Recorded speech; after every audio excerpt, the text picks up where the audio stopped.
লাইলাতুল বরাতের রাত। ঠিক কিনা বলেন? আর জোরে, কিসের রাত? যেটাকে বলা হয় আমরা বাংলা ভাষায় বলি শবে বরাত। এই শবে বরাতের রাত্রিতে আপনারা প্রাণ খুলে ইবাদত করবেন। এই শবে বরাতের রাত্রিতে প্রাণ খুলে আপনারা নফল ইবাদত করবেন, কোরআন তেলাওয়াত করবেন, জিকির করবেন, ওয়াজ নসিহত করবেন এবং এই শবে বরাতের দিন একটা রোজা রাখবেন। যদি পারেন 3টা রোজা রাখবেন। কয়টা? কয়টা? 3টা। কয়টা? মান সামা ইয়াউমা খামিসা আশারা মিন শাবান লাম তামসাসহুন নারু আবাদা। যেই ব্যক্তি শাবানের চাঁদের 14 তারিখ, তার মানে 14 তারিখ শাবানের চাঁদে 14 তারিখ রাত্রিতে কি রাখবে? রোজা রাখবে। দিনের বেলা রোজা রাখবে। কি বেলা? দিনের বেলা রোজা রাখবে। জাহান্নামের আগুন তাকে স্পর্শ করবে না। জোরে কন্যা সুবহানাল্লাহ। আর জোরে। এখন তো আমাদের দেশে অনেক মৌলবী বাড়িছে, শবে বরাত নাই, শবে মরাজ নাই, শবে কদর নাই, মেরাজ নাই, নফল ইবাদত নাই, কত কিছু যে নাই। ঠিক না? আছে না? তো যদি জিজ্ঞেস করেন ভাই আছে কি, কইব আমার হাত আর আমার মাথা। কথা বলেন না কেন? আপনারা মুরব্বী যারা আছেন এখানে ম্যাক্সিমামই মুরব্বী, ফলাফাইন তো নাই বললেই চলে, সব মুরব্বী। আপনারা মুরব্বীরা কি আগে আমলগুলো করে আসতেন না? জীবন থাকতে আমলগুলো করে যাবেন। কথা কি বুঝতে পারছেন? হাদিস শরীফের মধ্যে এসেছে উম্মে সালমা রাদিয়াল্লাহু তাআলা আনহা থেকে হাদিস বর্ণিত। তিনি বলেছেন, আমার নবী রমজান মাস এবং শবে বরাতের মতো, শবে বরাতের লাইলাতুল বরাতের মাসের মতো এত বেশি রোজা আর কোনো মাসে রাখেননি। জোরে বলেন না সুবহানাল্লাহ। আর জোরে। হাদিস শরীফের মধ্যে এসেছে, আমার নবী রমজান মাসে রোজা রাখতেন, তারপরে যদি বেশি কোনো মাসে রোজা রাখতেন তাহলে সেই মাসটা হলো শবে বরাতের মাস, কারণ এই শবে বরাত হলো রমজানের প্রস্তুতির মাস। জোরে বলেন না সুবহানাল্লাহ। আর জোরে। শবে বরাতটা কোন মাস? রমজান মাসের জন্য প্রস্তুতি নেওয়ার মাস। এই জন্য রোজা রাখবেন কয়টা? কয়টা? শবে বরাতের রাত্রি ইবাদত করবেন নি? তুবালি মাইয়াবাল ফি লাইলাতিন নিসমি মিন শাবানা খায়রা। শবে বরাতের রাত্রিতে যেই ব্যক্তি ইবাদত করবে তার জন্য সৌভাগ্য, তার জন্য সন্তোষ। জোরে জোরে কন্যা সুবহানাল্লাহ। আর জোরে। শবে বরাতের রাত ইবাদত করবেন তো বেশি বেশি করে কোরআন তেলাওয়াত করবেন, আল্লাহর জিকির করবেন, দিনের বেলা রোজা রাখবেন, নামাজ পড়বেন। করবেন? এটা আমাদের জন্য একটা পুরস্কারের রাত। বলে হুজুর কেমন ধরনের পুরস্কার বন্ধু? মা আয়েশা সিদ্দিকা রাদিয়াল্লাহু তাআলা আনহা থেকে হাদিস খানা বর্ণিত, আমার নবী, আপনার নবী সরকারে মদিনা মা আয়েশা সিদ্দিকা রাদিয়াল্লাহু তাআলা আনহাকে ডাক দিয়ে বললেন, আয়েশা রে, ও আয়েশা, তুমি কি জানো রে এই রজনীটা কিসের রজনী? ইয়া রাসূলুল্লাহ, আপনি তো ভালো জানেন গো নবী, এই রজনীটা নবী বলেছেন অত্যন্ত বরকতময় রজনী। এই লাইলাতুল বরাতের রজনীতে ও বন্ধু এই বছর কতগুলো আদম সন্তান জন্ম হবে সেটার লিস্ট হবে। কতজন আদম সন্তান মৃত্যুবরণ করবে সেটার লিস্ট হবে। সেটা বন্ধু বাজেট হবে। কি হবে? বাজেট কি হয় না আমাদের জাতীয় পার্লামেন্ট থেকে? কথা বল না কেন? অর্থমন্ত্রীর জন্য অর্থ বরাদ্দ, শিক্ষামন্ত্রীর জন্য শিক্ষা ব্যবস্থা বরাদ্দ, ঠিক কিনা বলেন? আইন মন্ত্রীর জন্য এমনি করে করে, যোগাযোগ সেতু মন্ত্রীর জন্য এরকম আছে না নাই? বন্ধুরে আবার এই শবে বরাতের রাত্রে কতগুলো আদম সন্তান বন্ধু পৃথিবীতে জন্ম হবে সেটা বরাদ্দ হবে, কতগুলো মৃত্যুবরণ করবে সেটার বরাদ্দ হবে। এবং এই রজনীতে আপনার আমার আমল আল্লাহর দরবারে বন্ধু পৌঁছানো হবে। জোরে জোরে বলেন না সুবহানাল্লাহ। এই লাইলাতুল বরাতের রজনীতে বন্ধু বান্দার জন্য রিজিক বরাদ্দ করবেন আমার আল্লাহ।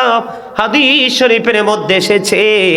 এই জন্য বলছি বন্ধু, দিনের বেলা রোজা রাখবেন, রাতের বেলা নফল ইবাদত করবেন, মিনিমাম কমপক্ষে 12 রাকাত নামাজ পড়বেন। কয় রাকাত? মিনিমাম 12 রাকাত নামাজ পড়বেন। 2 রাকাত করে করে সালাম ফিরাবেন। 4 রাকাত পরে বসে বন্ধু 100 বার দুরূদ শরীফ পড়বেন, 100 বার কালেমা তামজিদ পড়বেন, 100 বার ইস্তিগফার পড়বেন। আস্তাগফিরুল্লাহ। কারণ বন্ধু আলী ইবনে আবি তালিব রাদিয়াল্লাহু তাআলা আনহু থেকে হাদিস খানা বর্ণিত, আমার নবী, আপনার নবী সরকারে মদিনা, তিনি বলেছেন বরাতের দিন 14 তারিখ দিবাগত রাত্রে লাইলাতুল বরাত বন্ধু উদযাপিত হবে। আজকে কত তারিখ? আজকে 3 তারিখ চলে গেল, ঠিক না? আজকে বারটা কি বার? শুক্রবার। 3 তারিখ কি বার?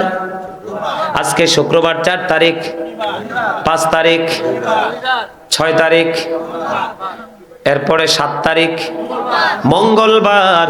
মঙ্গলবারে রাত্রিতে বন্ধু লাইলাতুল বরাত উদযাপিত হবে। আপনাদেরকে বলবো বন্ধু, দুনিয়ার অবস্থা ভালো না। ও মাদাইয়া বেতরা মধ্যপাড়া গ্রামের মানুষ, আমার ভাই বাবারা, আমার মা, আমার বোনদেরকে ডেকে ডেকে বলছি গো, মুখস্থ করে রাখো, হৃদয়ে ধারণ করে রাখো, ব্রেইনে সেট আপ দিয়ে রাখো, কারণ পৃথিবীর অবস্থা ভালো না। এই রজনীটা এত বেশি দামি, আমার নবী বলেছেন শাবানু শাহরি, শাবান আমার মাস, রাজাবু শাহরুল্লাহ, রজব হলো আল্লাহর মাস, রমাদানু শাহরু উম্মতি, রমজান মাস আমার উম্মতের মাস। ও বন্ধু, মেরাজ হলো ফসল লাগানোর মাস। মেরাজ কিসের মাস? আমি এক্সাম্পল দিছি, আপনারা বুঝতে পারবেন।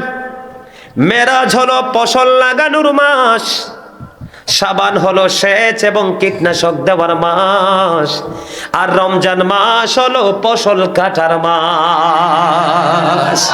রমজান মাস হলো গুনাহ মাফের মাস, রমজান মাস হলো বান্দার পবিত্র হওয়ার মাস।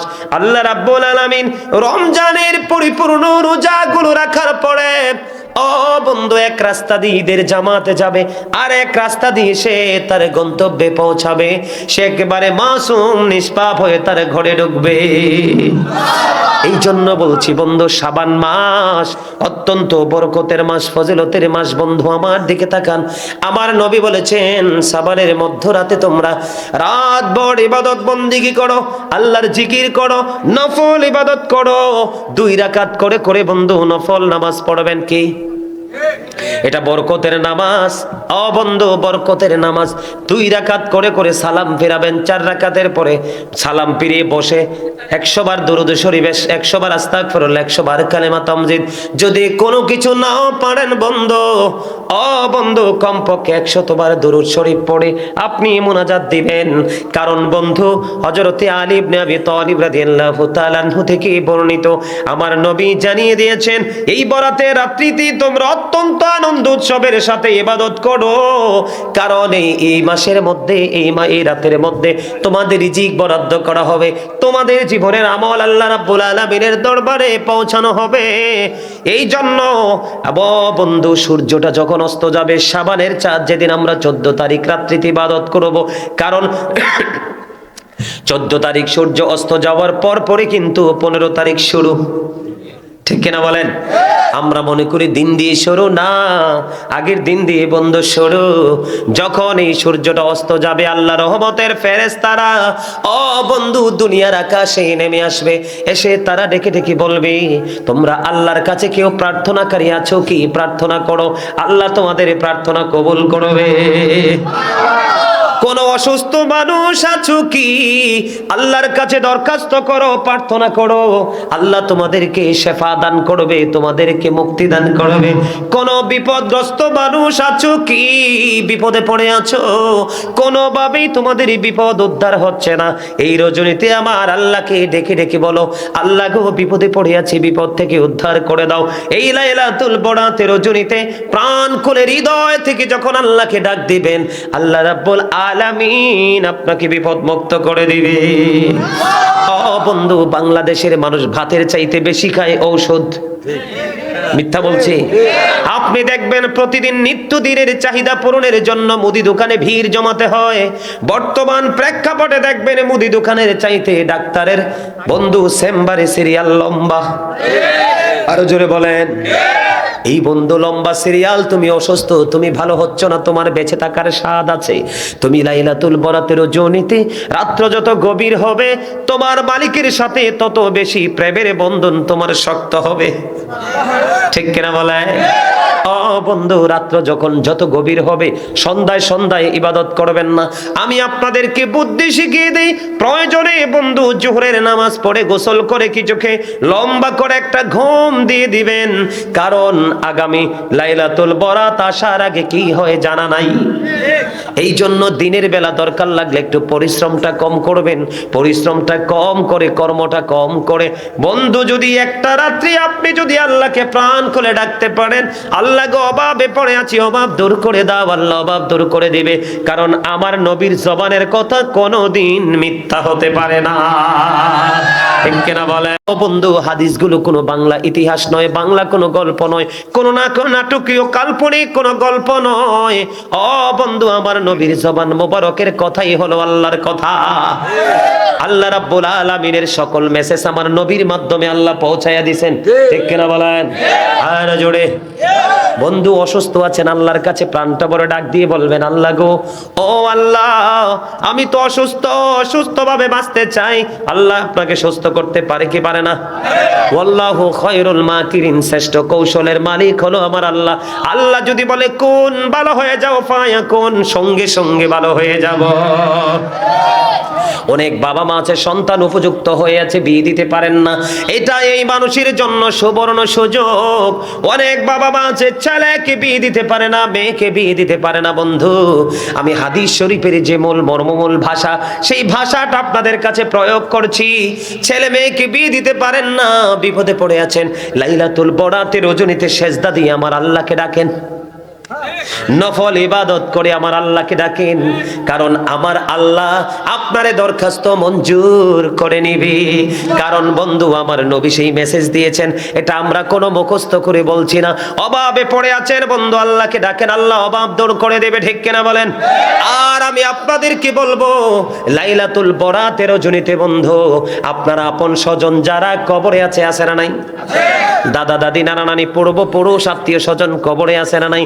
ও বন্ধু, মা আয়েশা সিদ্দিকা রাদিয়াল্লাহু তাআলা আনহা থেকে হাদিস বর্ণিত, তিনি বলতেছেন, মধ্য রজনীতে আমি আমার রাসূলকে হারিয়ে ফেললাম। কি করলাম? মধ্য রজনীতে আমি আমার রাসূলকে হারিয়ে ফেললাম। বিছানার দিকে নজর দিয়ে দেখি আমার নবী তো বিছানায় নাই। এবার আমি মনে করলাম আমার নবী ওনার অন্য কোন স্ত্রীর ঘরে চলে গেছে। না না, আমি নজর দিয়ে চাইয়া দেখলাম, বন্ধু নিজের চোখে দেখে এসেছি, মদিনার পাশে বন্ধু জান্নাতুল বাকি। আমার নবী ওই মধ্য রজনীতে মা আয়েশা যখন নবীকে তার বিছানায় পেলেন না, মা আয়েশা সিদ্দিকা রাদিয়াল্লাহু তাআলা আনহা দৌড়ে চলে গেলেন জান্নাতুল বাকিতে। এবার জান্নাতুল বাকিতে যাইয়া দেখে আমার নবী জান্নাতুল বাকিতে জিয়ারতরত অবস্থায় আছে।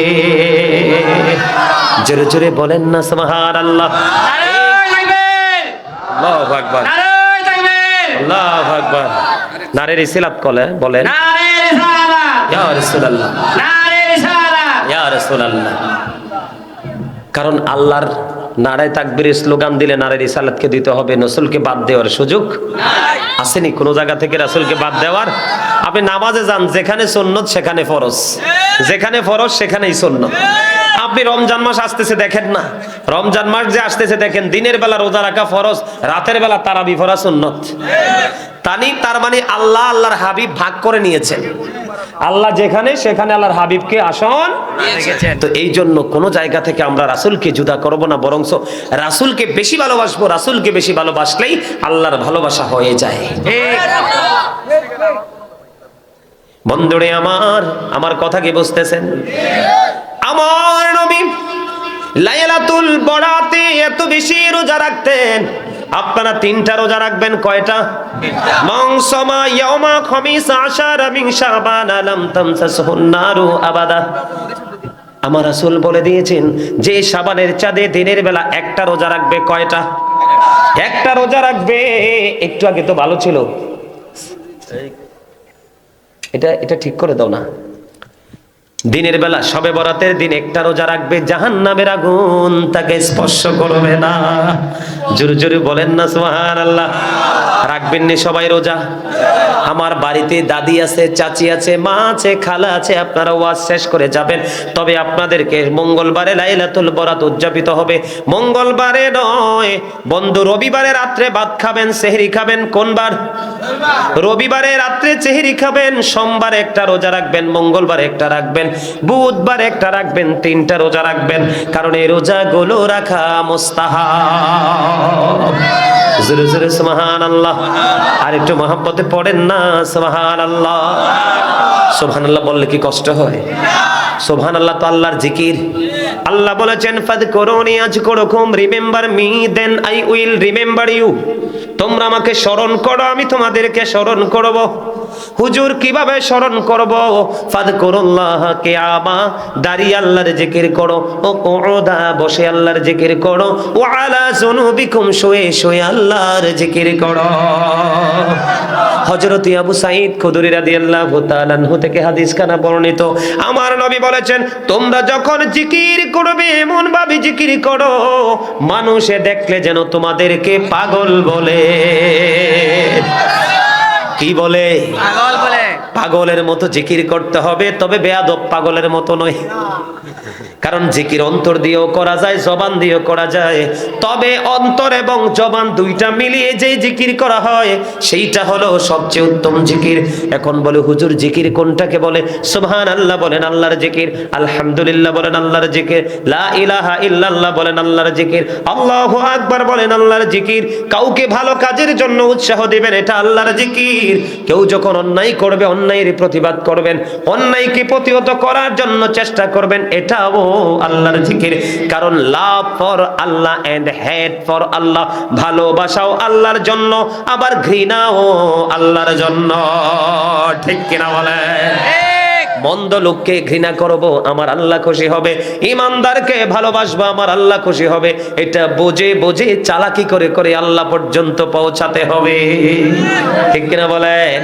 আমাদেরকে অ্যালার্ট হতে হবে, আমাদেরকে সচেতন হতে হবে, আমাদেরকে অ্যাক্টিভ ম্যান হতে হবে। ও বন্ধু, চুপচাপ গুমরাহির মতো থাকলে চলবে না। আল্লাহর কাছে দোয়া করবেন, আল্লাহুম্মা বারিক লানা ফি রাজাবা ও শাবানা ও বাল্লিগনা রমাদান। ঠিক কিনা বলেন?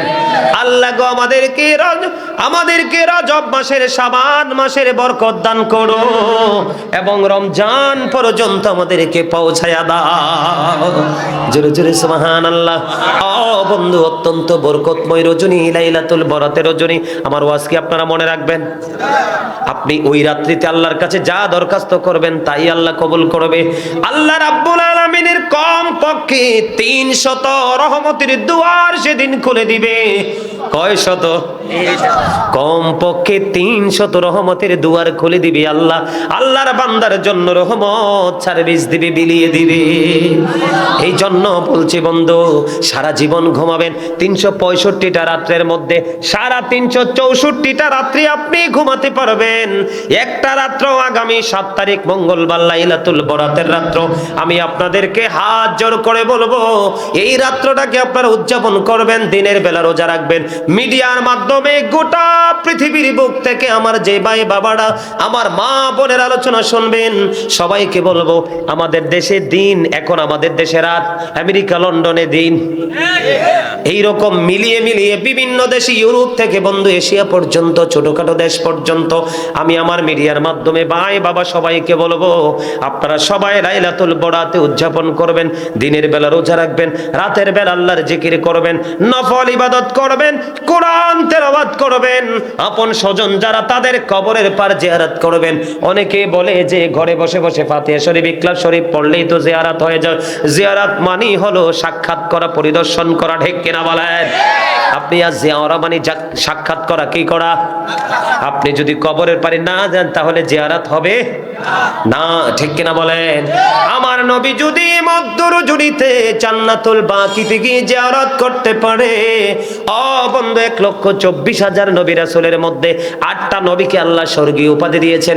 এর মধ্যে আপনারা আমার নবীকে দিয়েছেন চিরস্থায়ী উপাধি, যেই নবীর নাম তওবা নামের গাছের কোটি কোটি পাতায়, জান্নাতের রোমে রোমে যেই নবীর নাম, হুর হুর গেলমানের কপালে এবং সিনায় যেই নবীর নাম, ফেরেশতাদের গলায় ঝুলানো সেই যেই নাম, এই যেই নামের কারণে কারবালার ময়দানে 61 হিজরিতে ইমাম হুসাইন 72 জন সঙ্গী নিয়ে শাহাদাত বরণ করলো।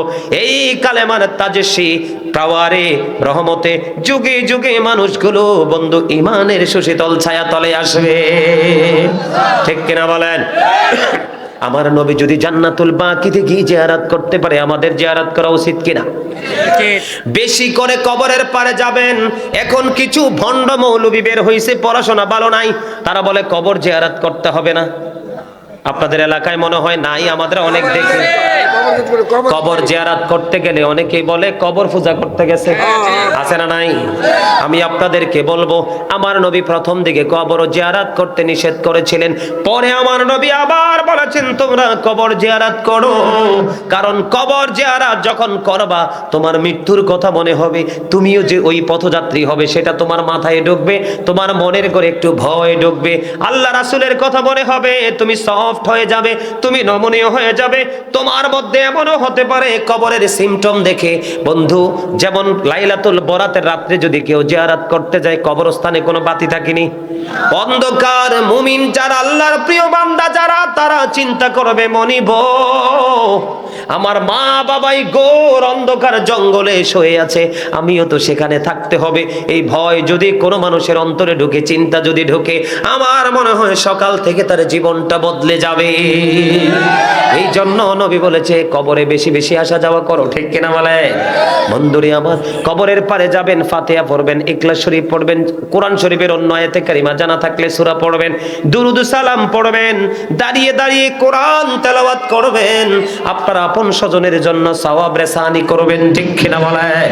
বন্ধুরে আমার, লাইলাতুল বরাতের রাজের ফজিলত নিয়ে যদি আমি আলোচনা করি, একটা মিসাল দিব। হযরত ঈসা রুহুল্লাহ তিনি কিন্তু পৃথিবীতে বাবা ছাড়া আসছে। কি ছাড়া আসছে? বাবা ছাড়া আসছে। হযরতে ঈসা রুহুল্লাহ পৃথিবীর বুকে বন্ধু বাবা ছাড়া এসেছেন। ওনাকে অনেক মুজিজা, অনেক পাওয়ার দিয়ে আমার আল্লাহ পাঠাইছেন। একদিন ঈসা রুহুল্লাহ ডাক দিয়ে বলল, আল্লাহ গো, এই জামানায় আমার চেয়ে বুজুর্গ কোন লোক আছে কি? এবার আল্লাহ রাব্বুল আলামিন ডাক দিয়ে বলল, ঈসা রে, তোমার হাতে যে আশাটা আছে, আশাটা নিয়ে তুমি সামনের দিকে হাঁটতে থাকো। ঈসা রুহুল্লাহ সামনের দিকে রওনা হয়ে গেল। যাইতে যাইতে হঠাৎ করে সামনের দিকে চাইয়া দেখলেন রাস্তার মধ্যখানে বিশাল একটা সাদা পাথর দেখা যায়। মনিব, তোমার ইশারায় তো আমি পথ চলতে শুরু করলাম, এই রাস্তার মধ্যখানে এত বড় পাথর আমি কি করব? আর গায়েব থেকে আওয়াজ আসলো, ঈসা নবীকে বললেন তোমার হাতের আশা দ্বারা পাথরে আঘাত করো। পাথরে যখন আল্লাহর নবী ঈসা রুহুল্লাহর আশা দ্বারা যখন আঘাত করলেন, আঘাত করতে দেরি পাথরটা ফাইটা দুইটা টুকরা হয়ে যায়। জোরে জোরে সুবহানাল্লাহ। পাথরটা কি হয়ে গেল? ফাইটা দুইটা টুকরা হয়ে গেল। পাথরটা ছিল সাদা পাথর। এবার ঈসা নবী নজর দিয়ে চাইয়া দেখলেন এই পাথরের মধ্যে জয়ীফ এক বৃদ্ধ লোক অবস্থান করতেছে। জয়ীফ এক বৃদ্ধ লোক অবস্থান করতেছে, তার হাতের মধ্যে তাসবিহ, তার সামনে জান্নাতি ফল দেখা যায়। এবার ওই ব্যক্তিটাকে প্রশ্ন করলেন, আপনি কতদিন পর্যন্ত এই পাথরের মধ্যে অবস্থান করতেছেন? কয়, এই পাথরের মধ্যে বসবাসের বয়স আমার 400 বছর। আল্লাহু আকবার। এই যে ফলটা পেয়েছেন কোত্থেকে পেয়েছেন? কয়, প্রতিদিন আমার খাবার আসে জান্নাত থেকে। আল্লাহ কিন্তু কোরআনে ইনশিওর করেছেন, ইনদা রাব্বিহিম ইউরজাকুন, যারা আল্লাহ ওয়ালা হয়ে কবরে যাবে বন্ধু আমার দিকে তাকান। আমার রাসূল বলেছেন, আল কবরু রাউজাতুম মির রিয়াদিল জান্নাতি আও হুফরাতুম মিন হুফারিন নার, কবরটা জান্নাতের একটা বাগান হবে, জাহান্নামের একটা গর্ত হবে, তারই অন্যতম একটা নিদর্শন। এদিক দিয়ে আল্লাহ কোরআনে বলেছেন, ইনদা রাব্বিহিম ইউরজাকুন, দে রিসিভ ফুড ফ্রম আল্লাহ, আল্লাহর প্রিয় মাহবুব বান্দারা জান্নাত থেকে খাবার পায়, আল্লাহর কাছ থেকে তারা খাবার পায়। আরে তাকবীর, ইয়া আল্লাহ, আরে রিসালাত, ইয়া সালাম, আরে সুন্নাত আল-জামাত জিন্দাবাদ, সুবহানাল্লাহ, আল কাদির সাহেব জিন্দাবাদ। ওরে বাবা রে, সামরা বুড়ো হইছে, প্রেম বুড়ো হইছে না। সামরাটা বুড়ো হইলে কিচ্ছু হয় না। ওই দেখো আমার দাদা কি হাসা হাসে, ভেরি ভেরি বিউটিফুল স্মাইলিং। আরে দাঁত না থাকলে কিছু, চেহারা কত সুন্দর দেখোস না বেটা। পান খাইয়া, পান তো জান্নাতি ফল, খাইলে কিচ্ছু হইতো না, চুন সুপারি না খাইলেই হয়। বিড়ি খায় না পান খায়, কিছু কইেন না। জর্দা খাওয়ান যাইতো না তো, যাক আবার লাইন ক্রস করার দরকার নেই, আপনার আলোচনা শোনেন। কবরটা জান্নাতের একটা বাগান হবে, জাহান্নামের একটা গর্ত হবে। আমার আল্লাহ বলতেছে আল্লাহর প্রিয় বান্দাদের জন্য জান্নাত থেকে, আল্লাহর কাছ থেকে আল্লাহ খাবার পাঠায়। তারই অন্যতম একটা নিদর্শন, সিমটম হলো ওই লোকটা বলে 400 বছর আমি পাথরের মধ্যে অবস্থান করতেছি, 400 বছর এই ফল কয়ে জান্নাতি ফল আল্লাহ বরাদ্দ দিয়েছেন। সুবহানাল্লাহ। এবার আল্লাহর নবী ঈসা রুহুল্লাহ সেজদায় পড়ে আল্লাহকে ডেকে ডেকে বলে, আল্লাহ গো, আমার তো ভুল হয়ে গেছে। আল্লাহকে আমি তো মনে করেছি আমার চেয়ে বুজুর্গ আর কেউ নেই। এই পাথরের মধ্যে যে বৃদ্ধ লোক 400 বছর অবস্থান করতে, সে তো আমার চাইতেও বুজুর্গ। এবার আল্লাহ রাব্বুল আলামিন ঈসা নবীকে ডাক দিয়ে বলল, ঈসা রে, তুমি শুনে রাখো, লাইলাতুল বরাতের রাত্রিতে আমার যে বান্দাগুলো প্রাণ খুলে আমি আল্লাহকে ডাকবি, আমার ইবাদত করবে, আমার হাবিব যে সিস্টেম দেখিয়ে দিয়েছে সেই সিস্টেম অনুযায়ী আমল করবে, আমি আমার ওই বান্দাগুলোকে, আমার হাবিবের উম্মতগুলোকে এই যে পাথরের মধ্যে 400 বছর অবস্থান করতেছে ওই ব্যক্তির চাইতে আরো বুজুর্গ, তার চাইতে বড় বুজুর্গ হিসাবে কবুল করব। জোরে জোরে বলেন না সুবহানাল্লাহ। সুবহানাল্লাহ ওয়ালহামদুলিল্লাহ লা ইলাহা ইল্লাল্লাহ, সুবহানাল্লাহ আলহামদুলিল্লাহ লা ইলাহা ইল্লাল্লাহ, লা ইলাহা ইল্লাল্লাহ, লা ইলাহা ইল্লাল্লাহ। আরশি কুরসি লৌহ কলম সৃষ্টি যাহার অশিলা, আরশি কুরসি লৌহ কলম সৃষ্টি যাহার অশিলা, নিজে আল্লাহ খুশি হইয়া নাম রাখলেন হাবিবুল্লাহ। সুবহানাল্লাহ আলহামদুলিল্লাহ লা ইলাহা ইল্লাল্লাহ, লা ইলাহা ইল্লাল্লাহ, লা ইলাহা ইল্লাল্লাহ। নামের সাথে নাম মিশাইয়া যারে আল্লাহ পাঠাইলা, নিজে আল্লাহ দোস্ত বলে তাহার প্রেমে মজিলা। সুবহানাল্লাহ আলহামদুলিল্লাহ লা ইলাহা ইল্লাল্লাহ, লা ইলাহা ইল্লাল্লাহ, লা ইলাহা ইল্লাল্লাহ, লা ইলাহা ইল্লাল্লাহ মুহাম্মাদুর রাসূলুল্লাহ সাল্লাল্লাহু আলাইহি ওয়াসাল্লাম। জোরে জোরে বলেন আলহামদুলিল্লাহ। ওয়াজটা ভালো লাগেনি আপনাদের কাছে? আমি আজ কয়েকদিন যাবত চিন্তা করতেছি যে লাইলাতুল বরাত নিয়ে একটু ওয়াজ করবো, এই জন্য আপনাদেরকে একটু ওয়াজটা শোনাই দিলাম। একটু আপনারা তো জানেন, তারপরও আবার একটু মনে করাই দিলাম, আর একটু বেশি ভালো লাগবে, ঠিক না? এখন ঈসা নবী ডাক দিয়ে বললেন, কি চাচা কি কিছু বলবেন? ঈসা রুহুল্লাহ যখন বলল, উনি বললেন আমার চাইতে বুজুর্গ লোক আমার সামনে।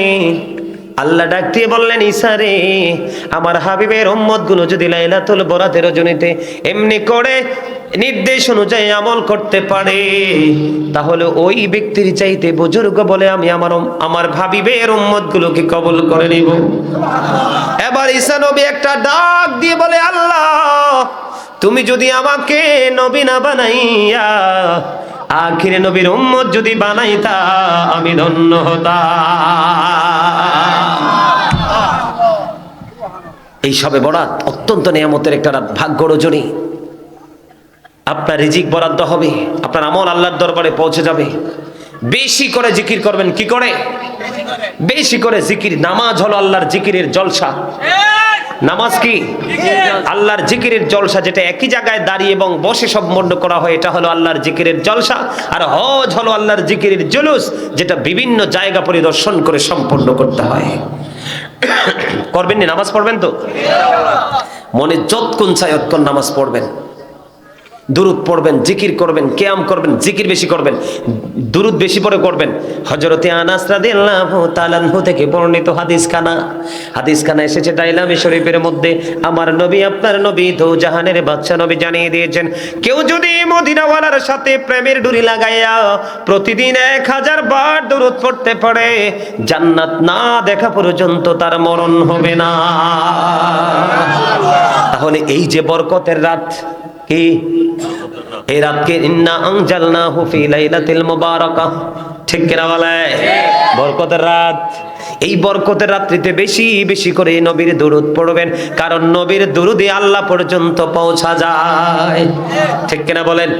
বেশি বেশি করে জিকির করবেন, আল্লাহ সম্পর্কে শবে বরাতের রাত্রি বসে বসে পজিটিভ চিন্তা করবেন। বলে হুজুর কেন? হযরতে আবু হুরায়রা রাদিয়াল্লাহু তাআলা আনহু থেকে হাদিসখানা বর্ণিত। হাদিসখানা এসেছে তিরমিজি শরীফের মধ্যে। আমার নবী বলেছেন, আল্লাহকে নিয়ে আল্লাহর বান্দা যেমন মনে করবে, যেমন ভাববে, যেমন চিন্তা করবে, আল্লাহ ওই বান্দার সাথে তেমন। আপনি আল্লাহকে যেমন মনে করবেন, আল্লাহ আপনার সাথে তেমন আচরণ করবে। যখন আপনি আল্লাহর জিকির করবেন, আল্লাহ আপনার আমার সঙ্গে থাকবে।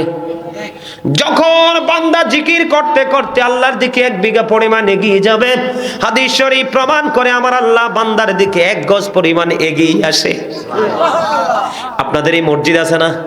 মসজিদে সবাই আল্লাহর ঘর বাইতুল্লাহতে সবাই আনুষ্ঠানিকভাবে জিকির, মিলাদ, কিয়াম, দুরূদ, জিকির, কোরআন তেলাওয়াত সব করবেন। বলে হুজুর কেন?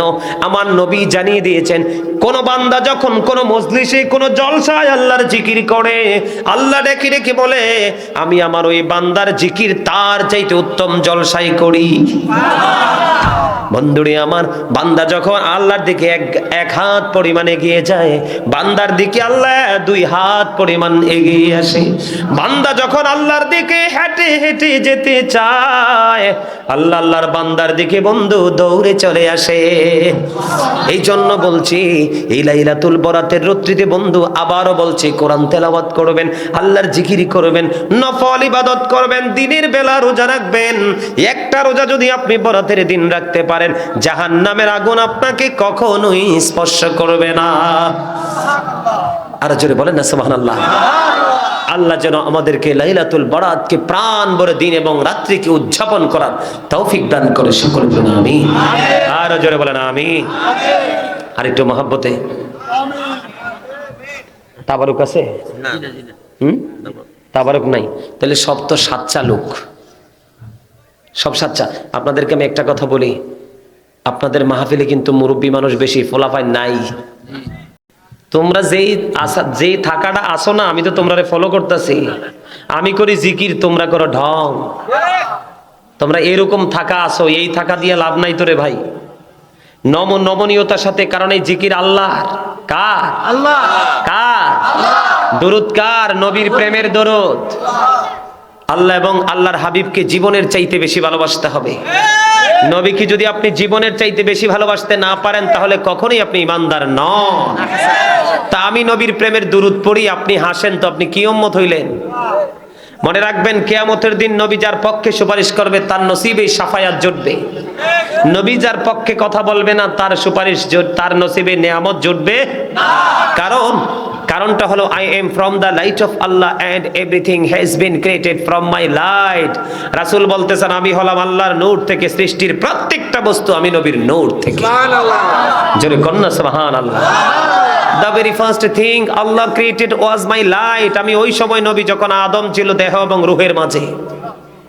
I was a prophet when Adam was mixture of water and mud.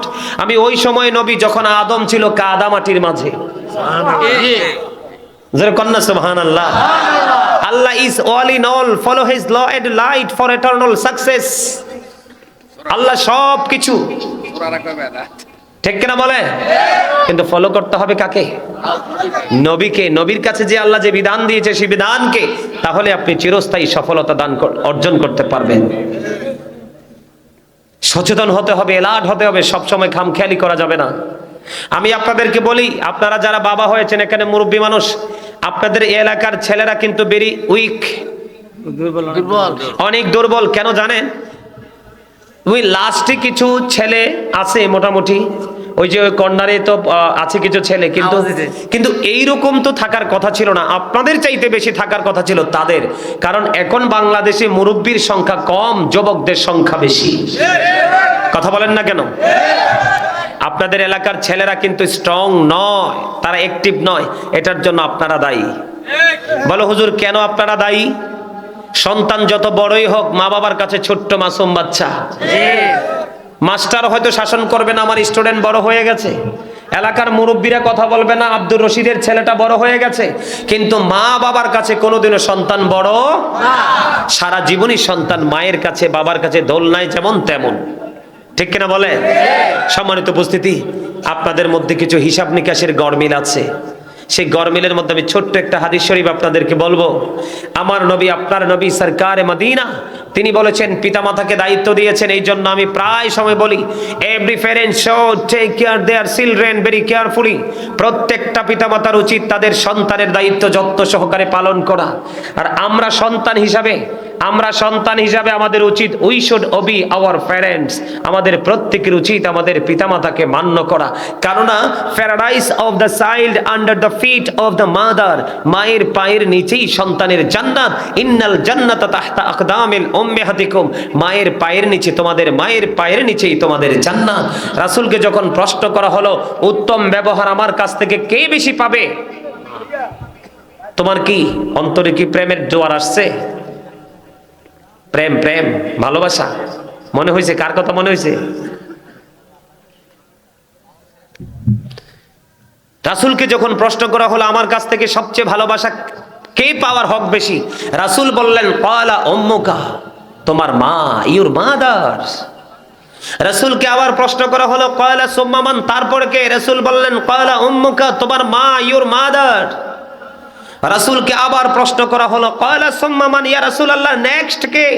রাসূল বললেন ক্বালা উম্মুকা, ইউর মাদার, তোমার মা। আবার রাসূলকে প্রশ্ন করা হলো ক্বালা সুম্মা মান, নেক্সট কে? রাসূল বললেন ক্বালা আবুকা, ইউর ফাদার, তোমার বাবা। সুবহানাল্লাহ। দেখেন মা বাবার মর্যাদা আল্লাহর কাছে কত বেশি। আল্লাহ বলেছেন ওয়াবুদুল্লাহ ওয়ালা তুশরিকু বিহি শাইয়্যা ওয়া বিল ওয়ালিদাইনি ইহসানা। ওয়াবুদুল্লাহ, তোমরা আল্লাহর ইবাদত করো। ওয়ালা তুশরিকু বিহি শাইয়্যা, আল্লাহর সাথে কোনো কিছুকে শরীক করিও না। ওয়া বিল ওয়ালিদাইনি ইহসানা, মা বাবার সাথে ভালো আচরণ করতেই থাকো। মা বাবার স্থান কোথায়? আল্লাহর কোরআনে। জোরে কইতেন না সুবহানাল্লাহ। সেই বাবা মা বর্তমানে উদাসীন। সেই বাবা বর্তমানে কি? উদাসীন। বলে হুজুর কেন বললেন উদাসীন? উদাসীন এই জন্য বলেছি, বর্তমান যুগের ছেলেরা ইহুদি খ্রিস্টানের কালচার বেশি পছন্দ করে। চুলের মাথা, চুলটাকে 3 তলা 4 তলা ফাউন্ডেশন করে। কানের গোড়াটা ডিজিটাল রেল লাইনের মতো। এটা হাসির ওয়াজ না, এটি বোঝার ওয়াজ। কানের গোড়াটা ডিজিটাল রেল লাইনের মতো, তার উপরটা হচ্ছে পদ্মা সেতুর উপরের যেই পিচ ডালা রাস্তার মতো। আপনারা গেছেন কিনা জানি না, পদ্মা সেতুর উপরে গেলে মনে হবে যে সিঙ্গাপুরে আছেন, বাংলাদেশ না। এটা এত সুন্দর, মনে হয় পিচ ডালা রাস্তার মতো। আর মাথার তালুটা হয় বাবুই পাখির বাসার মতো। এই আপনারা কি একবার বাবা মাদেরকে বলছি, আপনারা কি একবারও চিন্তা করেননি, একবারও এই কথাটা ভাবেননি যে যেই বাচ্চাটা যেই সেলুনে চুল কাটার জন্য চলে গেল, সেই সেলুনে কিন্তু একটা মুসলমানের ছবি নাই, সব ইহুদি নাসারার ছবি। আপনার সন্তান যে ইহুদি নাসারদেরকে দেখে তার মাথাটা ডিজাইনেবল বানাইলো, আপনি কি একবারও ভেবেছেন যে এটা কি শরীয়ত সম্মত কিনা, কোরআন হাদিস সম্মত কিনা? এই মন দিয়ে কথা শোনেন, তাহলে আপনাদের লাভ হবে। আমি আপনাদের শত্রু নই, আমি আপনাদের বন্ধু হয়ে এসেছি। আপনারা যদি আমাকে শত্রু মনে করেন তাহলে এটা আপনাদের পার্সোনাল ম্যাটার, ব্যক্তিগত চিন্তা। কেন বলছি জানেন? আল্লাহ কোরআনে বলেছে ইন্নাল কাফিরিনা কানু লাকুম আদুওয়াম মুবিনা। আল্লাহ বলেছেন the heretics are the eternal enemy of the believers. ঈমানদারদের প্রকাশ্য শত্রু হলো বেঈমানেরা। কারা? এখন বেঈমানদের স্টাইল আপনার সন্তান ঘরে নিয়ে এসেছে। একবার কি আপনি প্রশ্ন করেছেন যে বাবা তুমি চুলটা কেন কাটলা, কি জন্য কাটলা, কার পরামর্শে কেটেছো? এই আল্লাহ রাসূল বলেছেন, আমার দিকে তাকান, যুবক তোমরা যারা আজকে যুবক আছো, কালকে তোমরা বাবা হবে। যেদিন তোমরা বাবা হয় সেদিন তোমরা বুঝতে পারবে সন্তানের অন্যায় বাবা মার কলিজায় কতটুকু আঘাত করে। এখন তো তোমরা ইয়াং ম্যান, রং তামাশায় আছো, তোমরা বোঝো না। সন্তান যখন কোনো গর্হিত আচরণ করে পিতামাতার কলিজা ফাইটটা যায়। কথা বলেন না কেন? আল্লাহ রাসূল বলেছে আদিবু আওলাদাকুম আলা সালাতি খিসালিন হুব্বি নাবিকুম ওয়া হুব্বি আহলি বাইতিহি ওয়া আলা কিরাতিল কোরআন। রাসূল বলেছে এই পিতামাতা, আপনারা যারা বাবা মা হয়েছেন তাদেরকে আমি বলছি, আমার নবী বলেছেন আদিবু আওলাদাকুম আলা সালাতি খিসালিন হুব্বি নাবিকুম ওয়া হুব্বি আহলি বাইতিহি ওয়া আলা কিরাতিল কোরআন। এই পিতামাতাকে বলছে তোমরা তোমাদের সন্তানদেরকে তিনটি বিষয় শিক্ষা দাও। কয়টি? একটা হলো হুব্বি নাবিকুম, teach the love of the prophet, নবীর প্রেম শিখাও। ওয়া হুব্বি আহলি বাইতিহি, টিচ ফ্যামিলি লাভ, নবীর পরিবারের ভালোবাসা শিখাও।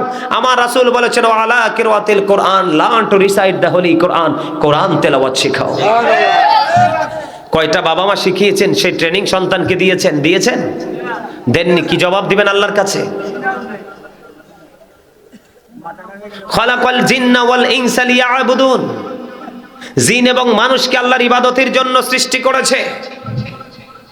আমরা মানুষ, আমরা কি? কোরআন শরীফ আছে আমার সামনে। কোরআন শরীফের 30 পারায় সূরা ইনফিতরের মধ্যে আল্লাহ রাব্বুল আলামিন একবার স্পষ্ট করে বলে দিয়েছেন, ফি আই সূরাতিন মা শাআ রাক্কাবাক। আল্লাহ বলেছেন আল্লাহ ক্রিয়েটেড দ্য মাইন্ড, আল্লাহর মন মতো করে আমাদেরকে সৃষ্টি করেছেন। আজকে কি আমরা আল্লাহর মন মতো মতো চলতে পারছি না? বাধারা কোথায়? বেঈমান কাফের মুশরিকদেরকে আপনার সন্তান ফলো করছে, আপনি জানেন না। এই যে চুল এবং দাড়ি, এই চুল দাড়ি আপনি অত্যন্ত আদবের সাথে রাখতে হবে। সম্মানিত উপস্থিতি, আমি কোন দিক দিয়ে আপনাদেরকে আলোচনা শোনাবো? বর্তমান প্রেক্ষাপটে যুবকরা এত নষ্ট হয়েছে, ম্যাক্সিমাম যুবকদের পরনে দেখবেন জিন্স প্যান্ট, উপর দিয়ে নাভির নিচে, নিচে দিয়ে টাকনুর নিচে, আবার মাঝখান দিয়ে থাকে সিরা। আছে না নাই? আপনারা শুধু একটু ধৈর্য ধরে বোঝেন এটা কতটা দুষ্ট একটা পোশাক। এই পোশাকটা কিন্তু কোনো ঈমানদার আবিষ্কার করে নাই। যুবকদেরকে বলছি, তোমরা আমার কথাগুলো একটু মন দিয়ে শোনো, কারণ তোমরা যুবক, এখনো তোমাদের ইয়াং, তোমাদের রক্ত গরম, তোমরা যা ইচ্ছা তা করতে পারবে। মুরব্বীরা 20 রাকাত নামাজ পড়ে ক্লান্ত হয়ে যাবে, তোমরা 100 রাকাত পড়লেও ক্লান্ত হবে না। কারণ সময়ের তালে তালে মানুষের সবকিছু মাইনাস হয়ে যায়। আমি যুবকদেরকে বলতে চাই, এই পৃথিবী থেকে সূর্যটা 9,13,00,000 মাইল দূরে। সূর্যের আলো পৃথিবীতে আসতে সময় লাগে মাত্র 8 মিনিট 20 সেকেন্ড। প্রতি সেকেন্ডে 1,86,000 মাইল বেগে পৃথিবীর দিকে ছুটে আসে। এই সূর্যের তাপ অনেক আবরণ ভেদ করে আসে, আমরা সইতে পারি না। কাল কিয়ামতের দিন সোয়াহাত ডাইরেক্টলি একবারে মাথার উপরে থাকবে। সূর্যের তাপে মানুষের মাথার মগজ গরুর গোস্তের পাতিলের মতো টকবক টকবক করে উতরাইতে থাকবে। পুরো শরীরটা দুর্গন্ধময় হয়ে যাবে, ঘামের মধ্যে ডুবে থাকবে। কিন্তু সেই ভয়ঙ্কর দিন আসমান থাকবে না।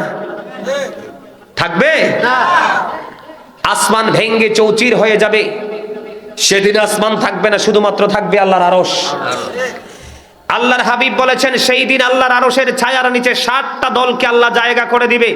এর মধ্যে একটা দল থাকবে যারা যৌবনকালী, ইয়াং ম্যান, যারা যুবক, যারা রং তামাশা বাদ দিয়ে আলেমদের পিছে পিছে সময় দিয়েছে, আলেমদের কাছ থেকে ওয়াজ নসিহত শুনে তার জীবনে শুধু আমল করেছে।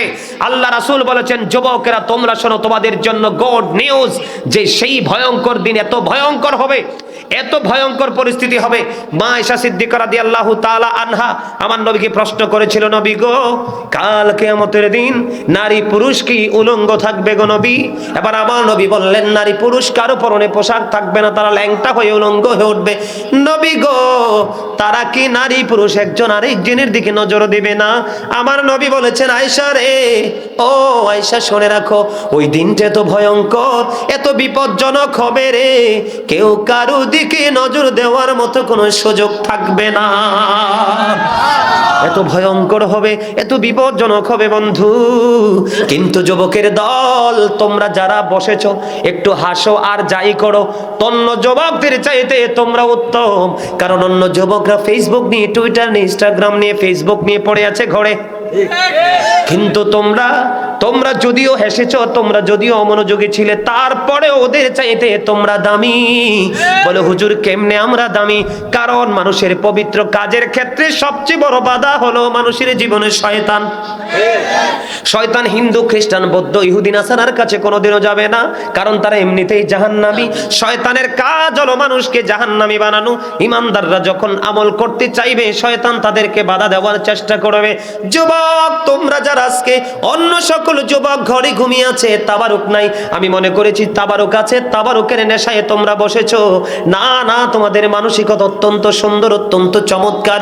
তোমরা যারা জান্নাতের বাগানে প্রবেশ করেছো, তোমরা আজকে শয়তানকে হারিয়েছো। কারণ শয়তান চায় না মানুষ জান্নাতের বাগানে আসুক, কোরআন হাদিসের আলোচনা শুনে হেদায়েত হোক। তোমরা যারা এসেছো জান্নাতের বাগানে, শয়তান গেইটে দাঁড়িয়েছে তোমাদেরকে বাধা দেওয়ার জন্য। আমি আপনাদেরকে আরেকটা মজার খবর দিব। আল্লাহ বলেছেন ইন্না কাইদা শাইতানি কানা দাঈফা। আল্লাহ বলেছেন শয়তান ডিসিপশন ইজ ভেরি উইক। শয়তানের ধোঁকা মুমিনের জন্য একেবারে দুর্বল। হাজার চেষ্টা করলেও আল্লাহর গোলামি থেকে মুমিনকে আটকাতে পারবে না। চমৎকার না খবরটা? ওয়াজ করছে কে? ইন্না শাইতানা লাকুম আদুওয়ান ফাত্তাখিযুহু আদুওয়া। শয়তান is the eternal enemy of the believers. ইমানদারদের প্রকাশ্য শত্রু হলো শয়তান। যারা আজকে জান্নাতের বাগানে আসতে পারেনি, তারা শয়তানের কাছে হেরে গেছে। যারা শয়তানের কাছে হারবে, তাদের ঠিকানা হবে জাহান্নাম। মানুষ যত বেশি শয়তানকে হারাতে পারবে, তার ঠিকানা হবে জান্নাত। আজকে এই এলাকার, এই মাদাইয়া বেতরা গ্রামের, বদ্ধপাড়া গ্রামের মানুষের জন্য এই মাহফিল হলো একটা পরীক্ষা। এই মাহফিলের মাধ্যমে মানুষের ইন্টারভিউ হয়ে গেল। কারা আপন মনে মাহফিলে বসলো, আলোচনা শুনলো, তারা ইন্টারভিউতে বিজয়ী হয়ে গেল। যারা আসতে পারলো না, তারা কিন্তু হেরে গেল। কারণ আমি আগে আরেকবার আয়াতটা তেলাওয়াত করেছি, আল্লাযী খালাকাল মাউতা ওয়াল হায়াতা লিয়াবলুওয়ান নাস। যিনি জীবন সৃষ্টি করেছেন, মৃত্যু সৃষ্টি করেছেন, তিনি হলেন আল্লাহ, শুধু মানুষকে পরীক্ষা করার জন্য। আজকে যারা জান্নাতের বাগান এসেছো যুবক, তোমাদেরকে আমি একটু মেসেজ দিতে চাই। তোমরা আগে উপস্থিত ছিলে কিনা জানি না, আমি তোমাদেরকে বলে দিতে চাই, কিয়ামতের দিনে মৃত্যুর পরে মানুষ আর মরতে পারবে না। এই যে মানুষ ঘেমে যাবে, পুরো শরীর দুর্গন্ধযুক্ত হয়ে যাবে। সবচেয়ে কম আযাব হলো আগুনের এক জোড়া জুতা তাকে পরিয়ে দেওয়া হবে, মাথার মগজটা টকবক টকবক করে উতরাইতে থাকবে। যুবকের দল এই ভয়ঙ্কর পরিস্থিতিতে চতুর্পাশ দুর্গন্ধযুক্ত হয়ে যাবে। আল্লাহ বলেছেন লা ইয়ামুতু, মরতে পারবে না। People will not die that day, সেদিন মানুষ মরতে পারবে না। আল্লাহ বলেছেন ফিহা ওয়ালা ইয়াহইয়া, people will not be able to life that day, সেদিন মানুষ বাঁচতেও পারবে না। আল্লাহ বলেছেন ওমা হুম আনহা বিগাইবিন, people will not be able to escape that day, সেদিন মানুষ সেখান থেকে পালাতেও পারবে না। রে যুবক, তোমাদেরকে আমি কেমন করে বুঝাইলে তোমরা বুঝবা আমি জানি না। কাল কিয়ামতের দিন, আজকে বাবার কাছ থেকে, মায়ের কাছ থেকে টাকা নিয়ে কখনো কাচ্চি বিরিয়ানি খাও, কখনো মুরগি বিরিয়ানি খাও, কখনো চটপটি খাও, কখনো তোমরা হালিম খাও। খাও কিনা? কথা বলেন না, এটা দোষের কিছু না। কখনো তোমরা নান রুটি খাও, কখনো তেল ছাড়া পরোটা খাও, ঠিক কিনা বলেন? কখনো চাপ খাও, এটা কোনো দোষের কিছু বলছি না। আমি তোমাদেরকে একটা এক্সাম্পল মেসেজ দিচ্ছি। এত খাবার তোমাদের রুচি মতো খেতে পারো, কিন্তু দুনিয়া থেকে যদি পথভ্রষ্ট হয়ে যাও, তোমাদের জন্য একটা খাবার বরাদ্দ হাদিস শরীফের মধ্যে এসেছে। আল্লাহ রাসূল বলেছেন সেই খাবারটার নাম হলো, হাদিস শরীফের মধ্যে এসেছে, এটার নাম হলো তিনাতুল খাবাল। ইয়া রাসূলুল্লাহ, তিনাতুল খাবালটা কি গো? আমার নবী বলেছেন এই তিনাতুল খাবালটা হলো রে যুবক, আরেকটা জাহান্নামীর নিংড়ানো রক্ত, পুজ অথবা ঘাম। আওয়াজ তোলে বলেন না নাউজুবিল্লাহ। কি করবা সেদিন? উপায় আছে? বলো। মুরব্বীরা বলবেন না, যুবকরা বলো। এরে ভাই, এই খয়েরি টুপি, এই একটা টুপি ছাড়া একটা টুপিওয়ালা, এটা কথা কর জায়গা না এখানে। আমার কথা শোনার জায়গা। এটা ক্লাস। এটা কি ক্লাস? এটা ক্লাস। তোমরা সবাই আমার স্টুডেন্ট। এই যে আমার দাদার বয়স হবে 80, কিন্তু আজকে এই মুহূর্তে আমার ছাত্র। মিথ্যা বলছি? এটা ক্লাস চলতেছে, এটা টিচিং প্রফেশন। আমি আপনাদেরকে টিচিং দিচ্ছি, আপনারা টিচিং নিচ্ছেন। যে স্টুডেন্ট মন দিয়ে কথা শুনবে, সেই কিন্তু ভালো রেজাল্ট করতে পারবে। আর এই রেজাল্ট পাবেন মরার পরে, ফিউচারে, দুনিয়াতে না। যুবকদেরকে বলছি, যুবক, ওই যে ভয়ঙ্কর দিনে তোমরা যদি যৌবনকালে আল্লাহর তালাশ করে করে কবরে যেতে পারো, যৌবনকালের আমলের দাম বেশি। জিব্রাইল বলে বৃষ্টির ফোঁটা পড়ে আমি চাইলে বৃষ্টির ফোঁটা গণতে পারি, কিন্তু যৌবনকালে যারা ইবাদত করে তাদের ইবাদতের সংখ্যা আমি গণনা করতে পারি না, কারণ যৌবনকালের ইবাদতের পাওয়ার এত বেশি। এই জন্য বলতে চাই, যুবক, তোমরা একটু মনটা দিয়ে শোনো। ওই কিয়ামতের দিন ভয়ঙ্কর অবস্থায় আমার নবী জানিয়ে দিয়েছেন, যারা যৌবনকালে আল্লাহর ইবাদত করেছে, আলেমদের এই কথা শুনেছে, আর হক্কানি আলেমদের সাথে প্রেম করা এমনিতেও নাজাতের দলিল, জান্নাতের দলিল। আমি না, আল্লাহ বলেছেন join with my dear people come to my paradise. Allah বলেছেন join with my dear people come to my paradise. Allah বলেছেন ফাদখুলি ফি ইবাদি ওয়াদখুলি জান্নাতি। আল্লাহ বলেছেন join with my dear people, আমার প্রিয় লোকেদের সাথে যুক্ত হও, কাম টু মাই প্যারাডাইস, আমার জান্নাতে চলে আসো, ওয়াদখুলি জান্নাতি, আমার জান্নাতে চলে আসো। জোরে জোরে সুবহানাল্লাহ। হক্কানি আলেম এবং হক্কানি আল্লাহর ওলিদের সাথে প্রেম করা সাধারণ মানুষের জান্নাতের নাজাতের দলিল। সুবহানাল্লাহ কইতে পারেন না? লবণ না দিলে খাবার খাইতে পারবেন? কেন? মজা লাগে না। Very good. লবণ ছাড়া যেমনি খাবার মজা হয় না, ঠিক তেমনি আল্লাহ রাসূলের প্রেম ছাড়া কখনো ওয়াজ নসিহত আমলও কোনোদিন মজা লাগবে না। আপনাকে আগে প্রেম করতে হবে, প্রেমের ট্রেনিং নিতে হবে। এই যুবকের দল এই ভয়ঙ্কর দিনে আল্লাহর আরশের ছায়ার নিচে ওই যৌবনকালে যারা ইবাদত করেছো যুবক যুবতী, তাদের ঠিকানা হবে আল্লাহর আরশের নিচে। তাহলে যুবকরা কি দামি না কম দামি? যুবকদের জন্য আরো তো মজার খবর আছে। আমার রাসূল বলেছেন আল হাসান ওয়াল হুসাইন সাইয়্যিদা শাবাবি আহলিল জান্নাহ। আমার রাসূল বলেছেন Imam Hasan and Hussain are the leader of younger people in জান্নাহ। ইমাম হাসান হুসাইন রাসূলের কলিজার টুকরা, দুই জান্নাতের সরদার। যৌবনকালে তোমরা যারা ইমাম হাসান হুসাইনের সাথে প্রেমের ডুরি লাগাইয়া ইবাদত করতে পারবা, জান্নাতে ইমাম হাসান হুসাইন দুই ভাই তোমাদেরকে রিসিভ করবে। আরেকটু মহব্বতে বলেন সুবহানাল্লাহ। এই জন্য বলতে চেয়েছিলাম আমি, পিতামাতাকে তার ভূমিকায় থাকতে হবে, তার দায়িত্ব পালন করতে হবে। বয়স যতই হোক না কেন, বয়স যতই হোক না কেন, আপনাকে দায়িত্ব পালন করতে হবে। এই যে আপনার ছেলেটা উপর দিক দিয়ে নাভির নিচে লজ্জাস্থান দেখা যায় কিনা?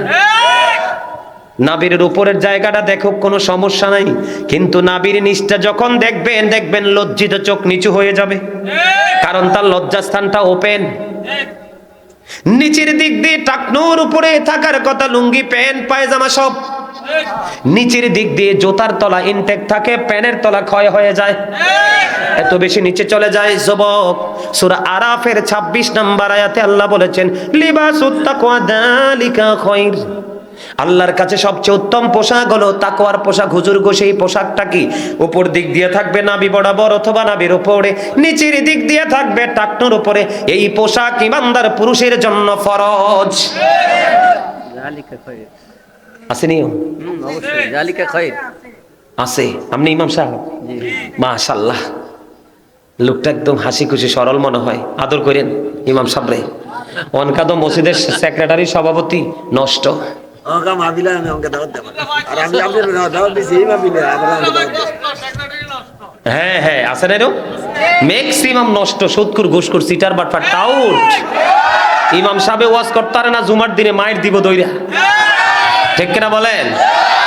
আপনাদের এখানকার কথা বলছি না, ম্যাক্সিমাম জায়গায় আছে আছে না? আছে না? মিথ্যা বললাম? বন্ধুরে আমার, আমার দিকে তাকান। যুবক, তোমাদের জন্য ওয়াজটা করছে, কারণ মুরব্বীরা এখনো তারা নম্রতা, ভদ্রতা আছে, তোমরা জানো না, এই জন্য করতে পারো না। এই যে উপর দিক দিয়ে নাভির নিচের পোশাকটা পরেছো, লজ্জাস্থান দেখা যায়। আল্লাহ বলেছেন ইয়া বানি আদামা কদ আনজালনা আলাইকুম লিবাসান ইউয়ারি সাওআতিকুম ওয়ারিশান ওয়া লিবাসুত তাকওয়া যালিকা খায়র। আল্লাহ বলেছেন আমি আদম সন্তানের জন্য পোশাক দিয়েছি লজ্জাস্থান ঢাকার জন্য। লজ্জাস্থান ঢাকলে তার সৌন্দর্য বৃদ্ধি পায়। তবে এই পোশাকের মধ্যে সবচেয়ে উত্তম হলো তাকওয়ার পোশাক, যেটা ইমানদাররা উপর দিয়ে নাভি বরাবর অথবা উপরে নিচের দিক দিয়ে টাকনুর উপরে রাখবে। বন্ধু, এখন যদি আপনি উপর দিয়ে না টাকনুর নিচে, উপর দিয়ে নাভির নিচে, নিচে দিয়ে টাকনুর নিচে থাকে, তাহলে আপনার লসটা কি? আমি আপনাকে বলি, আপনি সীমা লঙ্ঘন করেছেন। ইন্নাল্লাহা লা ইয়াহদি মান হুয়া মুসরিফুন কাযাব। ঠিক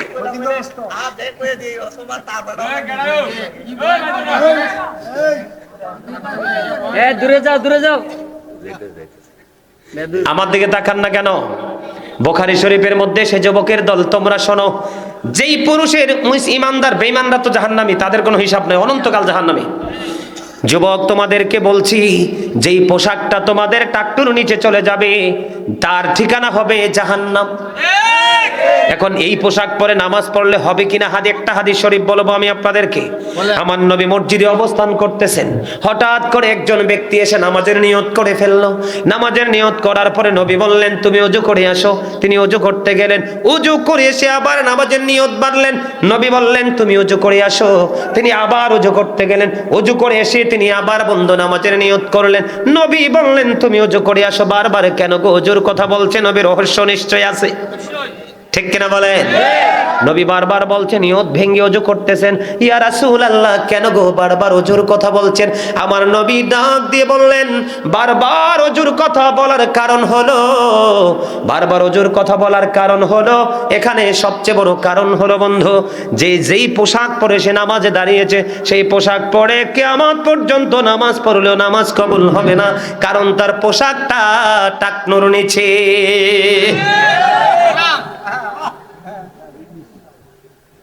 এখন আপনি টাকনুর নিচে বইটা ফালাইবেন, কিন্তু উপর দিয়ে কি করবেন? বটতে পারবেন নি। হাজার চেষ্টা করলেও প্যান্টটা উপরের দিকে উঠবে না। কার জন্ম হয়েছে তার ছোট্ট হয়ে, কথা কন না কেন? বেঈমানেরা খুব কৌশলে আবিষ্কার করেছে। কি করেছে? যারা জিন্স প্যান্ট পরে নামাজে দাঁড়ায় দেখবেন, একজন যখন রুকুতে যায় পিছন দিক দিয়ে আরেকজন তার লজ্জাস্থান দেখতে পায়। কিসের মুসলমান আমরা? এই সমস্যা আছে না নাই? এরপরে আসেন, আমাদের দেশের ছেলেরা দেখা যায় অনেক সময় একবারে চকচকে টকটকে লাল জামা পরে, গেঞ্জি পরে, শার্ট পরে, পাঞ্জাবি পরে। যুবক, ইমানদার পুরুষের জন্য একবারে টকটকে লাল জামা পরা মাকরুহ তাহরিমি, হারামের অন্তর্ভুক্ত। তোমরা কখনো লাল জামা পরবে না, হাতে কখনো আংটি দিবে না, গলায় কখনো স্বর্ণের চেইন দিবে না, হাতে কখনো বন্ধু তোমরা স্বর্ণের আংটি দিও না, কারণ ইমানদার পুরুষের জন্য স্বর্ণ পরা হারাম। এই শিক্ষা কি আমাদের মাঝে আছে? এগুলো নাই বন্ধু। এখন আপনারা অনেকে মনে করতে পারেন যে হুজুর, আমি তো এটাকে টাকনোর উপরে রাখলাম, কিন্তু মনের অজান্তে নিচে চলে গেল। আবু বকর সিদ্দিক রাদিয়াল্লাহু তাআলা আনহু বললেন, ইয়া রাসূলুল্লাহ, আমি আমার পোশাকটাকে টাইট করে নাভির উপরে রাখি, কিন্তু মনের অজান্তে টাকনোর নিচে চলে আসে। নবী গো, আমি কি সাজার অন্তর্ভুক্ত হব?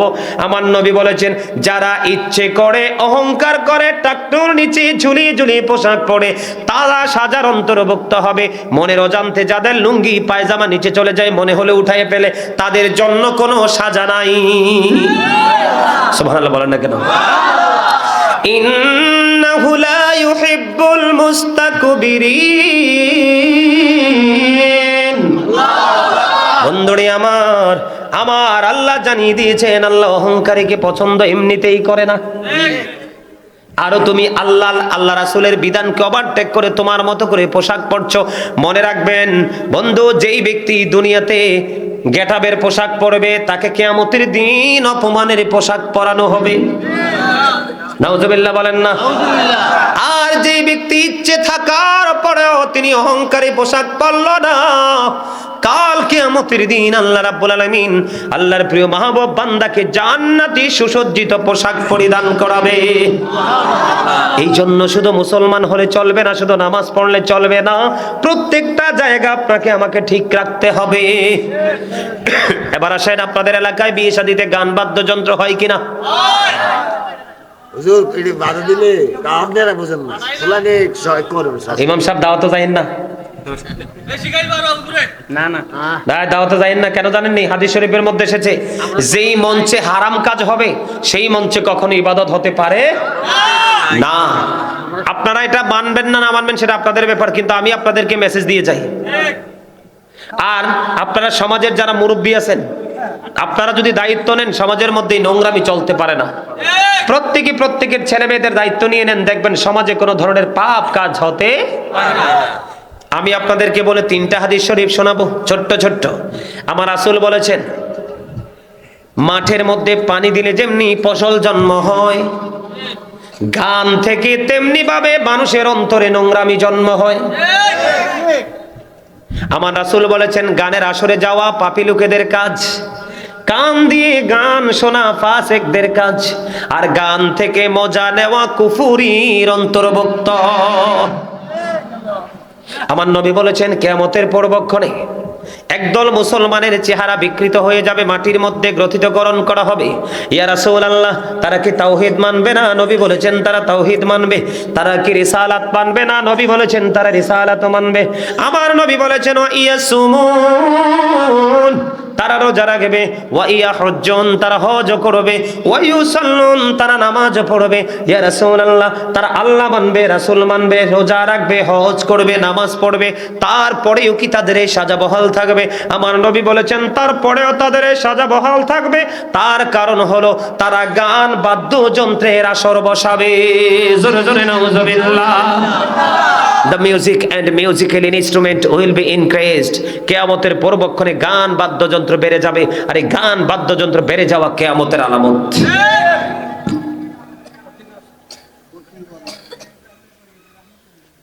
কথা বলেন না কেন? এখন সেই বিয়ে হচ্ছে ফরজ কাজ, পবিত্র কাজ। তেঁতুল গাছ লাগাইলে কি ধরে?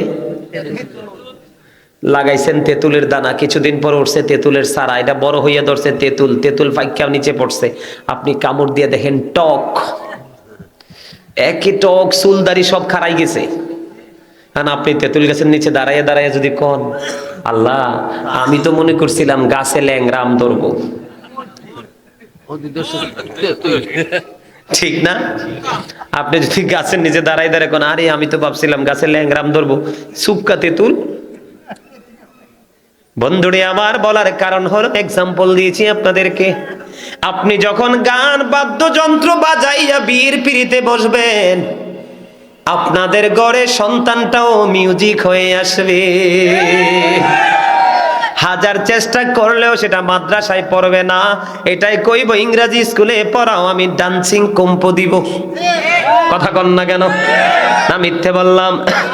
তেঁতুল গাছে যেমন তেঁতুল দৌড়ে, আম গাছে যেমন আম দৌড়ে, জাম গাছে যেমন জাম দৌড়ে, ঠিক তেমনি ভাবে যেমন পিতামাতা সন্তানটাও ঠিক তেমন। বর্তমানে ম্যাক্সিমাম পিতামাতার বিয়ে হয় গান বাদ্যযন্ত্র করে। এরা কমার্শিয়াল ডিজিটাল বাংলাদেশের অত্যাধুনিক প্রযুক্তির সাথে ম্যাচিং করে বিয়ে করে। তাদের সন্তানটা দেখবেন সূরা বলতে বললে ভাল লাগবে না, ওয়াজ দিলে মজা লাগবে না, কোরআন তেলাওয়াত দিলে মজা লাগবে না, মোবাইলে গান বাদ্যযন্ত্র মিউজিক লাগাইয়া দেন, আপনি সোয়াশের জায়গায় আড়াইশের খাওয়াইতে পারবেন বাচ্চাকে, ঠিক না? মোবাইল দিলে এটা তো মোবাইলের দেনে থাকবো, আর একটু ফুরাইতে থাকবেন। কথা বলেন না কেন? এগুলো হাসির ওয়াজ না, এগুলো বোঝার ওয়াজ। আজকে আমরা সমাজ মুসলমান ধ্বংস হয়ে যাচ্ছে, ঠিক কিনা বলেন? এই ধ্বংসস্তূপ থেকে আমাদেরকে বের হয়ে আসতে হবে, ঠিক কিনা বলেন? আর জোরে গান বাদ্যযন্ত্র বাজাবেন না। মোবাইলে এখন তো টিভি প্রত্যেকের পকেটে পকেটে। মোবাইল নামক বস্তু বড় ভয়ঙ্কর এক বিষাক্ত জিনিস। এই মোবাইলে গড় থেকে পুরনো বউকে বের করে নিয়ে যায়, ঠিক কিনা বলেন? এক ঘরের বউ আরেক ঘরের জামাই মিলে যায়, এক ছেলে আরেক মেয়ের সাথে পালিয়ে যায়। এই মোবাইলে মিথ্যা কথার আনাগোনা চলে। এই মোবাইলে একজনের টাকা আরেকজনের পাসওয়ার্ড নিয়ে নিয়ে যায়, ঠিক কিনা বলে? এটা এখন বর্তমানে বিষাক্ত রূপে নিচ্ছে। আরেকটা কথা কি জানেন? এই মোবাইলের কারণে দেখবেন একটা সময় মানুষের হার্টে ক্যান্সার হবে, কানে ক্যান্সার হবে, ব্রেইনে ক্যান্সার হবে, হাতে ক্যান্সার হবে, কারণ এটা ভালো জিনিস না। জীবনে কোনোদিন ঘুমানোর সময় মোবাইল মাথার কাছে রাখবেন না, এটা অত্যন্ত ভয়ঙ্কর এক রাডার এটার মধ্যে আছে। যেখানে রাখবেন সেখানেই সমস্যা। কথা কি বুঝতে পারছেন? এই যে গান বাদ্যযন্ত্র, এই নোংরামিটা এত কষ্ট লাগে আমার কাছে। আমার জীবনে আমি এখন তো ইমামতি করিয়ে না, যখন নামাজ পড়াইছি তখন আমি কারো বাড়িতে এক গ্লাস পানি খাইনি। যেই পরিমাণ সুদ ঘোষ দুনিয়াতে বাড়ছে, মিয়া মুখ না পাক হয়ে যাইব, কি কন? ঠিক না? আপনাদের এলাকায় মানুষ সুদ খায়নি? কিতারে কয় একটু সুদের ওয়াজ করব? আল্লাহ যদি দয়া করে একটু হেদায়াত দান করে একটু সুদের ওয়াজ করবা, কয়েকটা হাদিস শরীফ শোনাবো, শুনবেন? কথা বললেন না। আমি কারোর সাথে বিরোধিতা করার জন্য আসিনি।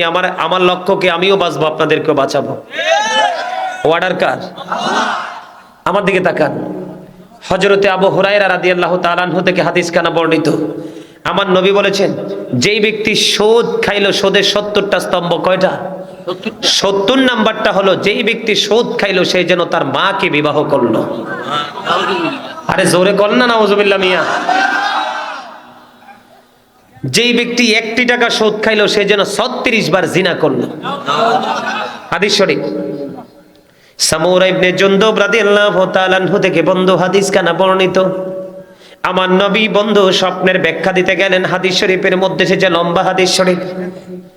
এই যুবক তোমরা সবাই শোনো, যিনি সুদ দিবে, যিনি সুদ নিবে, যিনি সুদের সাক্ষী হবে, যিনি সুদের স্টাম্প লিখবে, সুদের টাকা পাওয়ার জন্য যিনি 1 সেকেন্ডের জন্য একটা কথা বলবে, আমার রাসূল জানিয়ে দিয়েছেন সবার সাজা সমান হবে। সামুরা ইবনে জুনদুব রাদিয়াল্লাহু তাআলা আনহু থেকে হাদিস কানা বর্ণিত, আমার নবী দেখলেন একটা লোক রক্তের নদীর মধ্যে সাঁতার কাটে। কিসের নদী? রক্তের নদীর মধ্যে সাঁতার কেটে কেটে কোলে আসতে চায়। নবী বললেন, আমি নজর দিয়ে চাইয়া দেখলাম নদীর তীরে আর একটা লোক বড় পাথর হাতে নিয়ে তিনি দাঁড়িয়ে আছে। লোকটা যখন কোলে আসতে চায় তাকে পাথর নিক্ষেপ করে ঘুরিয়ে দেয়। হাজার চেষ্টা করেও লোকটা রক্তের নদী থেকে পাড়ে আসতে পারে না। আমার নবী ফেরেশতাদেরকে প্রশ্ন করলেন, তোমরা বলো না এই লোকটাকে? এবার নবীকে জানিয়ে দিলেন, নবী গো, এরা হলো দুনিয়ার সুদখোর। কোন নদী? মা গো মা, রক্ত একদিন যদি তাই 2 দিন যায় দেখবেন দুর্গন্ধে কাছে যাওয়া যায় না। সেই রক্তের নদীতে সাঁতার কাটবে। কারণ সুদের টাকায় যখন আপনি বাজার করবেন, বাজারটা হবে হারাম। আপনি ঘরে এনে দিবেন, কুইট্টা কাইট্টা রান্না করে আপনাকে দিবে। আপনি যখন খাবেন সেই খাবার থেকে রক্ত আসবে, ঠিক কিনা বলেন? খাবার থেকে মানুষের শরীরে ব্লাড তৈরি হয়। এখন আপনার উপার্জন হারাম, রক্ত হারাম। এই জন্য সুদখোরের জন্য রক্তের নদী বরাদ্দ। দুর্গন্ধযুক্ত পরিবেশে থাকতে হবে কন্টিনিউয়াসলি। সুবহানাল্লাহ নি কয়? নাউজুবিল্লাহ। মনের বলে কইছে, তোমরা হাসি দিছো কেন? এবার আসেন, আমার নবী যে মেরাজে গেছে আপনারা সবাই বিশ্বাস করেননি?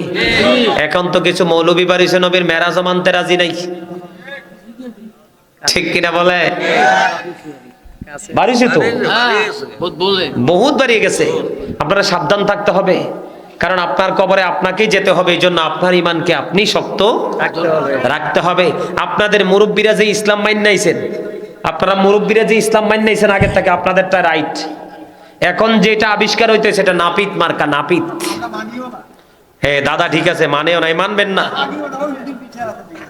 নাপিত মার্কা না? অনকার ইসলাম কি? আরে নাপিতে কি? নাপিতের কাজ কি ছোট করা না?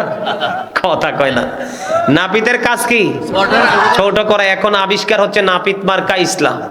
শুধু ছোট নাই নাই নাই, আছে কি? আমার হাত আর মাথা, ঠিক কিনা বলে? না মিথ্যা বললাম?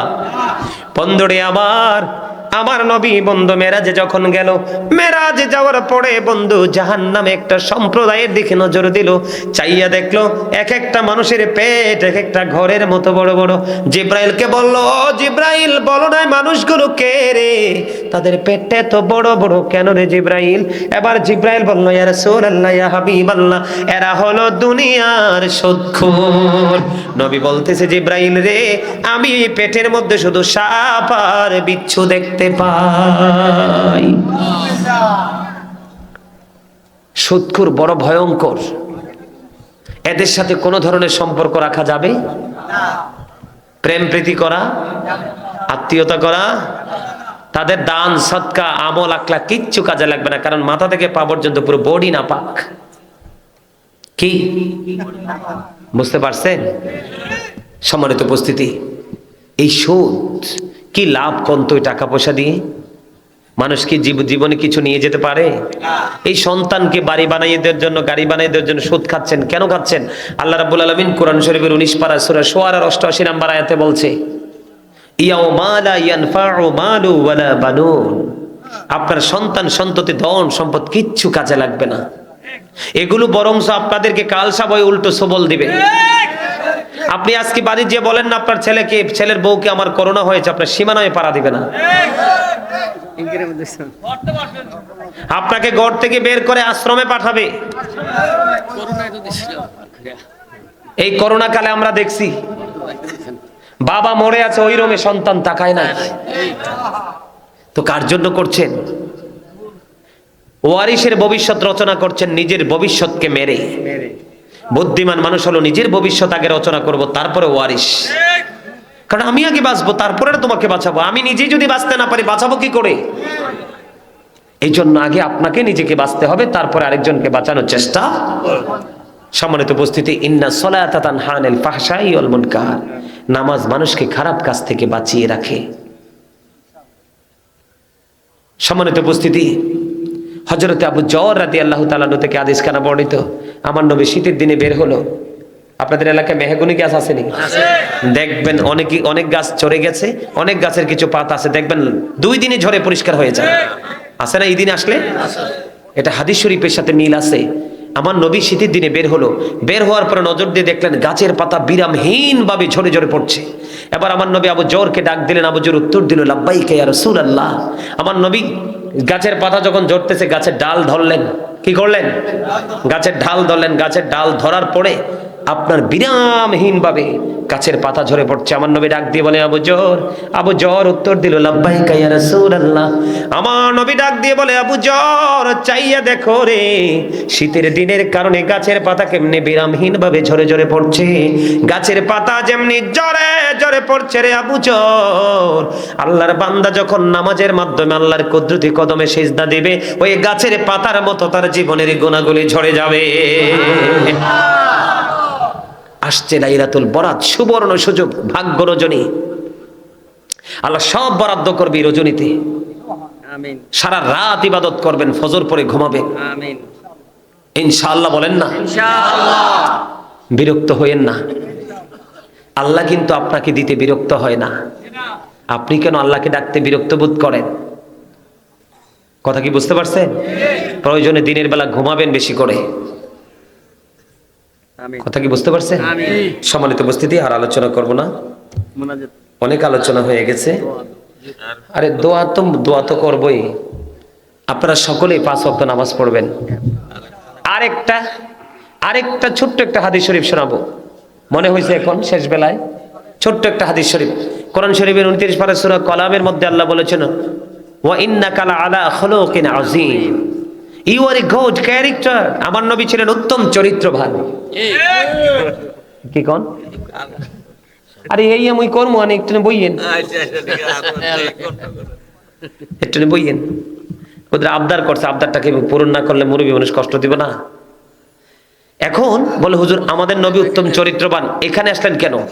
আমার নবী উত্তম চরিত্রবান, আর আমরা হলাম সবচেয়ে খারাপ চরিত্রবান, ঠিক না?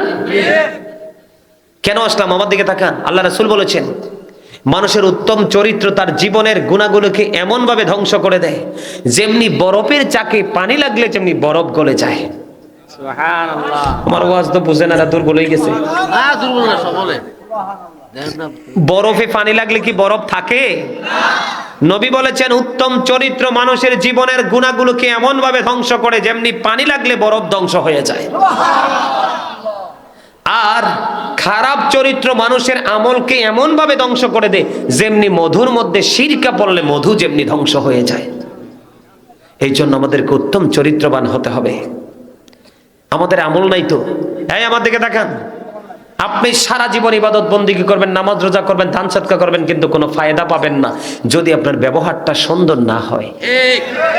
হযরতে আবু হুরায়রা রাদিয়াল্লাহু তাআলা আনহু থেকে হাদিস বর্ণিত, আমার নবীর কাছে প্রশ্ন করলেন, নবী গো, এক ব্যক্তি সম্পর্কে বললেন, নবী গো, উনি অনেক দান সদকা করে, অনেক ইবাদত করে, কিন্তু ওনার ব্যবহার সুন্দর না, ওনার আচরণে মানুষ কষ্ট পায়। নবী বললেন, সে জাহান্নামী। নাউজুবিল্লাহ বলেন না কেন? সে কি? জাহান্নামী।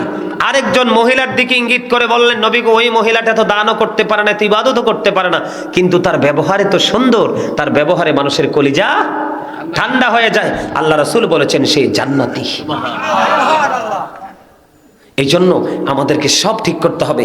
আমরা মুসলমানকে দেখলে সালাম দেই না, অথচ রাসূল বলেছেন পরিচিত হোক অপরিচিত হোক মুসলমান দেখলে সালাম দিয়ে দিবা। তখন তোমাদের মধ্যে একটা প্রেম গড়ে উঠবে, ঠিক কিনা বলেন? আল্লাহ যেন আমাদের সবাইকে ইমান ইসলামী জিন্দেগি দান করে, সকলে বলুন আমিন। সম্মানিত উপস্থিতি, আমি দোয়া করে ফেলবো, এখনই দোয়া করে ফেলবো, তার আগে ক্লোজ করে ফেলো। আপনাদের কাছে আমার অনুরোধ, আমার যে আগে যিনি আলোচনা করেছেন ওনার নাম হলেন জয়নাল আবদিন সিরাজি, ঠিক না? উনি আমাকে রিকোয়েস্ট করেছেন এবং কমিটির লোকের এখানে আছে, ওনারা একটু আবদার করেছেন। আপনারা অনেকেই দিয়েছেন, আমি আসার পরে শুনেছি, কিন্তু এখন আমার একটা অনুরোধ থাকবে, আপনারা এখানে যারা আছেন, এখানে যারা দেননি তারা আল্লাহর হস্তে মসজিদের জন্য একটু দান করবেন, ছোট্ট অল্প একটু 5 মিনিট সময়। যারা দেননি, যারা আগে দিয়েছেন তো দিয়েছেন, যারা দেননি আল্লাহর ঘর মসজিদের জন্য